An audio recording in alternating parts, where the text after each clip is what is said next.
ओम श्री भगवते वासुदेवाय नमः। हरे कृष्णा। ओम नमः शिवाय। आश्विन मास के शुक्ल पक्ष में पड़ने वाली पापांकुशा एकादशी की संपूर्ण कथा और आरती। इस कथा के सुनने से भक्तों को भगवान मोक्ष की प्राप्ति होती है। तो आइए श्रद्धा भाव मंचित से कथा का जरूर पूरा श्रवण जरूर करें। चैनल पर नई है तो लाइक, सब्सक्राइब और कमेंट में हरि विष्णु नाम जरूर लिखें। तो कथा विस्तार से। युधिष्ठिर ने पूछा, हे मधुसूदन, आप कृपा करके बताइए कि आश्विन मास के शुक्ल पक्ष में किस नाम का एकादशी होती है। भगवान श्री कृष्ण बोले, राजन, आश्विन मास के शुक्ल पक्ष में जो एकादशी होती है वह पापांकुशा एकादशी के नाम से विख्यात है। वह सब पापों को हरने वाली तथा उत्तम है। उस दिन संपूर्ण मनोरथ की प्राप्ति के लिए मनुष्य को स्वर्ग और मोक्ष प्रदान करने वाली है। पद्मानांग, मुझे वासुदेव का पूजन करना चाहिए। जितेंद्र मुनि चिरकाल में कठोर तपस्या करके जिस फलों को प्राप्त करता है वह उसी दिन भगवान गरुड़ ध्वज को प्रणाम करने से ही मिलता है। पृथ्वी पर जितने तीर्थ और पवित्र देवालय हैं उन सबको सेवन का फल भगवान विष्णु के नाम कीर्तन मात्र से मनुष्य को प्राप्त हो लेता है। जो शंख धनुष धारण करने वाली स्वर्ग व्यापारी तो भगवान जनार्दन की शरण में जाते हैं उन्हें कभी भी यमलोक की याचना नहीं भोगनी पड़ती है। यदि अन्य कार्य से प्रागृत से मनुष्य एकमात्र से एकादशी को उपास कर ले तो सभी यम यथान नहीं कभी प्राप्त करना पड़ता है। जो पुरुष विष्णु भक्त होकर शिव की निंदा करता है वह भगवान विष्णु के लोक में स्थान कभी नहीं प्राप्त होते हैं, नरक में गिरना पड़ता है। इसी प्रकार यदि कोई सर्प या पशुपत होकर भगवान विष्णु की निंदा करता है तो वह भी घोर नरक में डालकर तब तक पकाया जाता है जब तक कि 14 इंद्रियों की वायु पूरी नहीं हो जाती है। यह एकादशी स्वर्ग और मोक्ष प्रदान करने वाली है, शरीर को निरोग करने वाली है तथा सुंदर स्त्री, धन एवं मित्र दिलवाने वाली है। हे राजन, एकादशी को दिन में उपवास और रात्रि में जागरण करने से अनंत की विष्णु धाम की प्राप्ति होती है। हे राजेंद्र, तब पुरुष मात्र पक्ष की 10 पिताओं के और पक्ष की 10 तथा स्त्रियों के पक्ष की भी यह पीढ़ियों का उद्धार कर लेता है। एकादशी व्रत करने से मनुष्य की दिव्य रूपी धारण, चतुर्भुजाएं गरुड़ की ध्यावनी से युक्त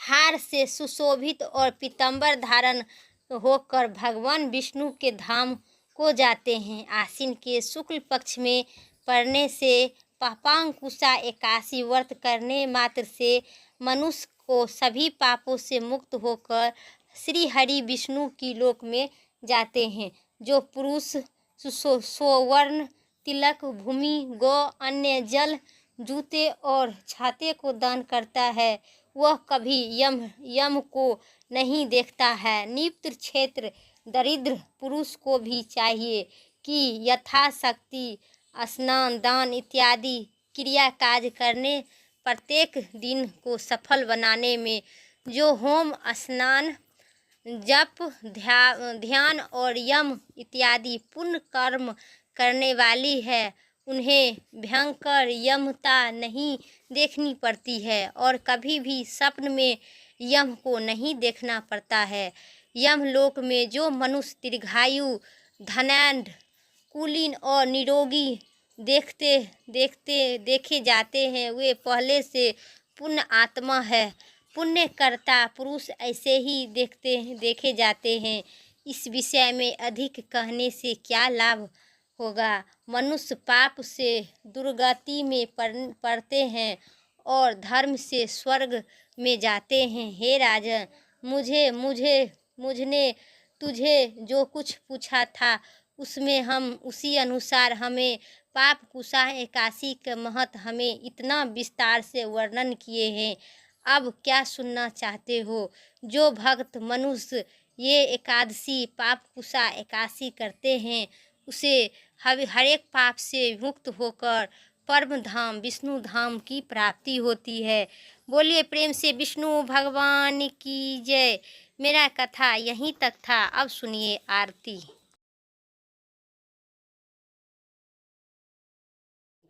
ओम जय जगदीशी हरे, स्वामी जय जगदीशी हरे। भक्ति जनों के संकट क्षण में दूरी करे। ओम जय जगदीशी हरे। जो धावे फल पावे, सुखी निर्मन से का सुख संपत्ति घर आवे। कष्ट मिटे तनिका, ओम जय जगदीशी हरे। माते पिता तुम मेरे, शरण कहूँ मैं किसकी हो प्रभु। शरण कहूँ किसकी, तुम बिनी और न दूजा। आस करूँ किसी की, ओम जय जगदीशी हरे। तुम बिन और न आशा, का करूँ आशा। तुम पूरनि परमात्मा, तुमी अंतर्यामी। ओम जय जगदीशी हरे। परमाम ब्रह्मा परमेश्वर, तुम्ही सभी के स्वामी। तुम करुणा के सागर, तुम्ही पालन करता। ओम जय जगदीशी हरे। मैं मूर्ति खिली कामी, कृपा करो भरिता। तुम ही एक अगोचर, सबके प्राणपति। ओम जय जगदीशी हरे। किसी विधि मीनू दया में, तुम मैं कुर्थी दीन बंधु दुख हरता। तुम रक्षक मेरे, करुणा हाथ बढ़ाओ, द्वार पड़े तेरे। ओम जय जगदीशी हरे। विषय बिटारी मिटाओ, पाप हरो देवा। श्रद्धा भक्ति बढ़ाओ, संतन की सेवा। ओम जय जगदीश हरे। स्वामी जय जगदीश हरे। ओम जय जगदीश हरे। भगवान विष्णु भगवान की जय। मेरा एकादशी की कथा यहीं तक था। अगर मेरा वीडियो पसंद आए, चैनल पर नए हैं तो लाइक करके सब्सक्राइब करिए। कमेंट में जय हरि विष्णु ज़रूर लिखिए। फिर अगली वीडियो लेके आते हैं, तब तक के लिए जय श्री राम, जय हरि विष्णु, जय जय जय।